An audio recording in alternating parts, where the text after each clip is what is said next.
Hello there, this is Hans Forschner with Navcon Engineering Network. A couple of weeks ago, SoundPLAN released SoundPLAN Essential version 6. SoundPLAN Essential is a compact or streamlined version of the SoundPLAN noise software.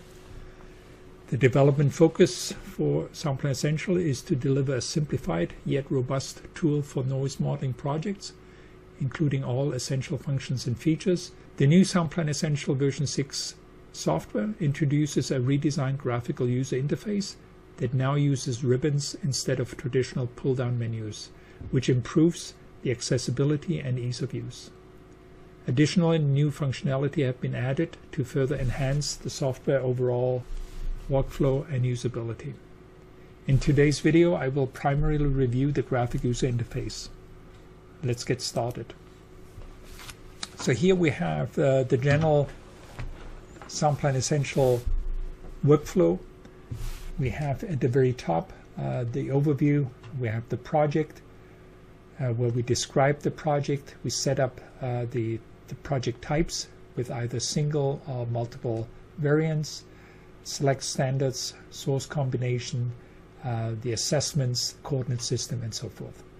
The editor, where we set up the 3D noise model with the sources, the receivers, the path. We match or import aerial topo data, different drawings, and of course we check the geometry for the 3D integrity of the model. The emission table is a Q&A part of documenting noise source input in terms of sound power, frequency, operation, or traffic data. The calculation is where we tell the program what to calculate, what type of results to generate, and also if we want isophones or contour maps. The result table, again, more from a documentation standpoint, we're getting the receiver predictions for the overall, for the frequency or the contribution for the individual sources. The graphic output is again a way to present the receivers in a graphic form relative to the sources, the property lines, and so forth. The isophones for the noise limits, and then also the contour maps for the various assessment periods. The building acoustic tab I will not address in this video, maybe a topic for another video. So in terms of the project menu here, the first ribbon is anything related to project functions, create, open, zip, pack projects, or save project as a new project.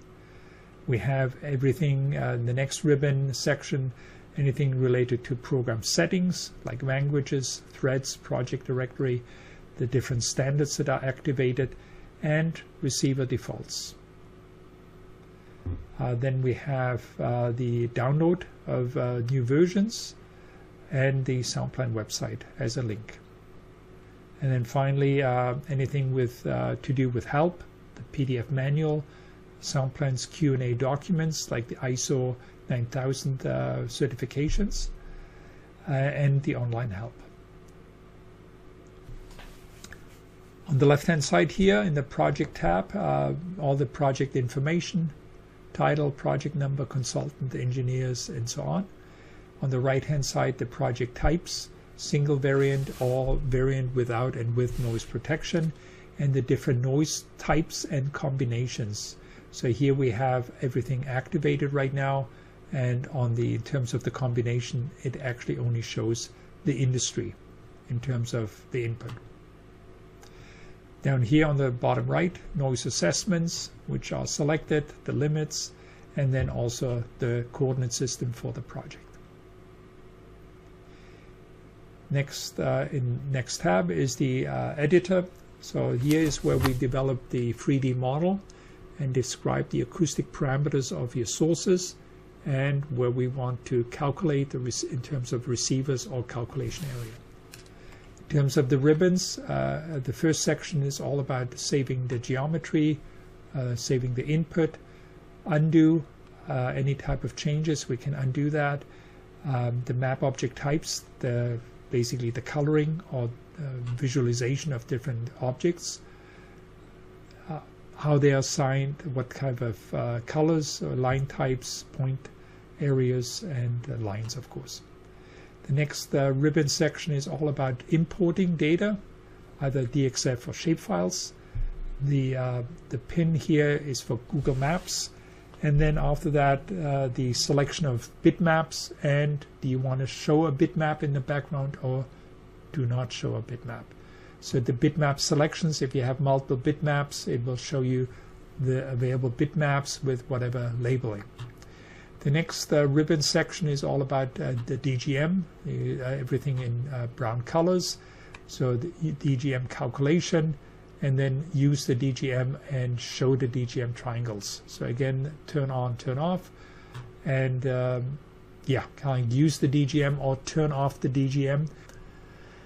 Next section is all about view controls.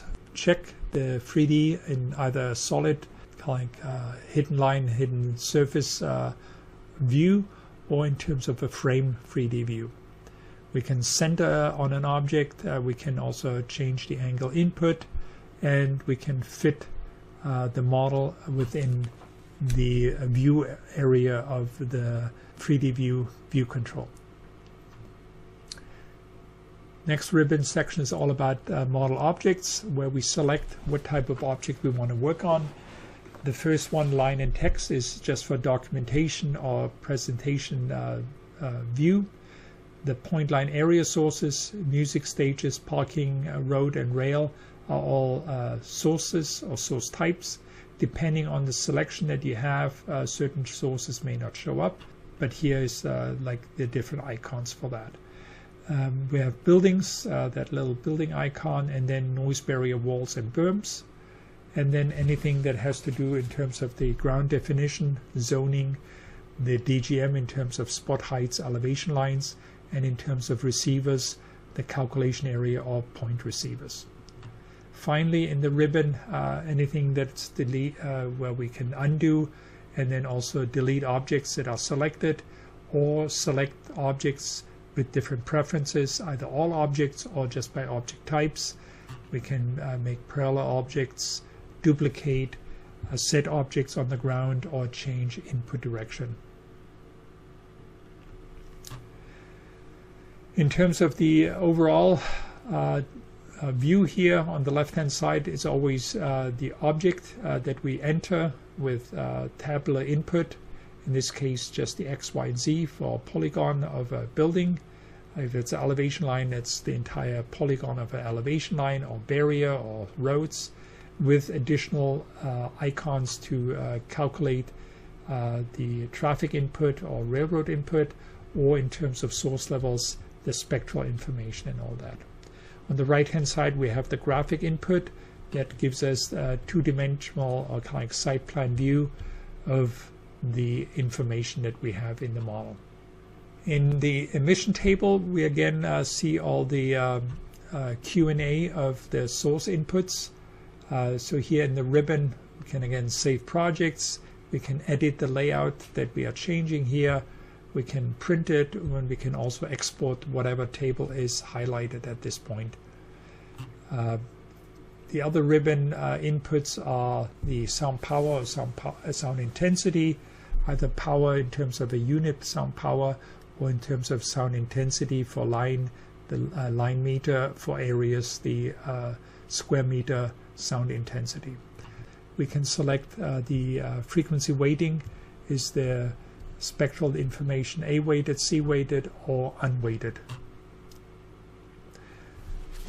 In terms of the table selections, in this case it only shows one table, but you may have multiple tables for the industrial sources, for road traffic or railroad traffic, and then below we have table titles or project titles, table names, and if you want to show it or print it in a portrait or landscape format.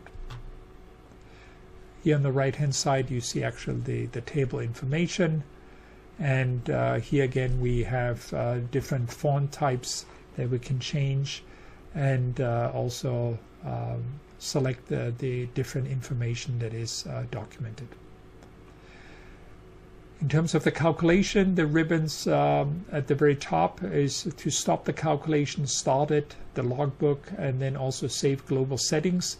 The global settings have anything to do with the calculation settings, the number of reflections, search radius, the frequency weighting, and other parameters that are standard specific, and then also the environmental parameters like temperature, humidity, and the air pressure. So here we have on the right hand side all the calculation types, the check marks, which calculations should be computed, and then also again general, standard, and environmental settings. Right hand side we have a preview and the logbook. In terms of the result tables, again similar, saving, printing, and so forth, and then the ribbons to turn on and turn off the X, Y, and Z, or the H coordinates, and then also an interface to the open building acoustics. So that will open up the last tab. I will not address that.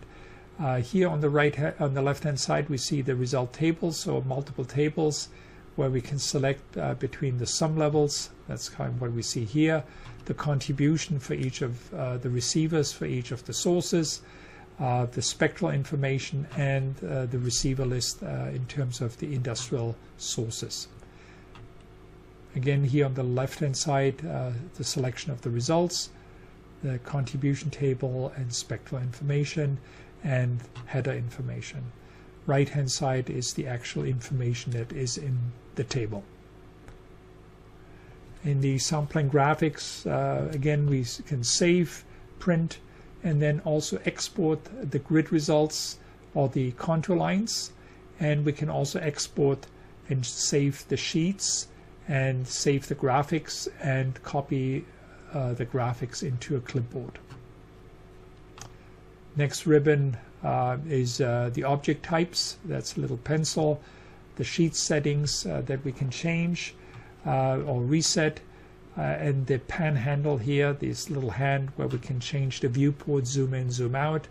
The move table, so any receiver tables can be moved after you click on that icon with the table, and the logbook. Then in this left-hand side, we can look at the sum levels or the different source types. You can have different selections for single point, the noise maps, and of course the title and the description box. So the title and description box you can see here on the right-hand side of each sheet. So here we have the title at the top, then underneath is the description. Below that are, of course, the scales and the logo. All of that is very similar in version 5. We can set that up in the layout of the graphics. All right, that ends this quick overview for version 6. So a lot of things are very similar to version 5.1. But again, the GUI has changed somewhat with the ribbons, no pull-down menus. Yeah, enjoy, and if you have any questions, please leave a comment. If you like the video, please click on the like button. Thank you, and have a great day.